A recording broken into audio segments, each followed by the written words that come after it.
quizzing and start playing. I see too often, I see adults constantly asking the child questions so that they're waiting for a response from the child. Like, what color is this? What's this? What's that? Tell me, what is this?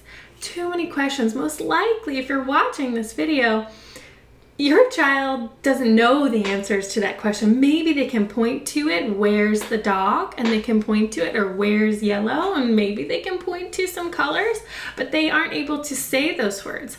There is a difference between knowing words and being able to say words. Are actually two different parts of the brain: receptive language and expressive language, what we understand and what we're able to produce physically. They're next to each other in the brain, but they are separate. So we've been strengthening that section of the brain for understanding from our previous lessons. We've been starting the imitation skills of simple sounds, which is verbal. Expressive language, another section of the brain next to each other. And now we're really focusing on that section of the brain. We gotta make sure that we're not constantly quizzing. Your child is learning a new language. If you think about for yourself, if you were trying to learn a brand new language, maybe you're trying to learn French, and your French teacher is constantly asking you to tell them what's this, what's that, name this, name that.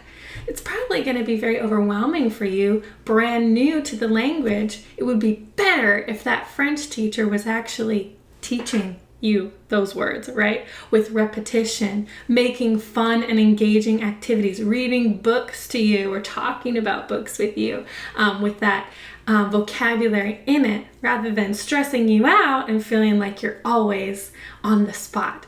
So I try and use that analogy for us as we are teaching the child a brand new language, right? This is their first time really being introduced. They're still young to these new vocabulary words. So we gotta make it fun, not make it a constant pop quiz. That's no fun for anyways. And start actually playing and teaching those words. So that means teaching without requiring constant answering. So check out this video of me working with the twins where we're painting. Actually, art is a fantastic way to help us as adults get away from the quizzing, because we enter a time of creativity that is good for our soul and is good for the kid. And art as well is activating for the brain too, and can increase language anyways. I'm a big fan of music and art for children. So if you take that pressure off yourself to prove to yourself that your child can say these words, take that pressure off of the child so they don't feel like they constantly have to do something, and you just have some fun and some fantastic, easygoing learning activities of art, then I think that this would be a fantastic way to start the verbal imitation for your child. So check out this video. Paint, paint, paint. Ooh, lid on.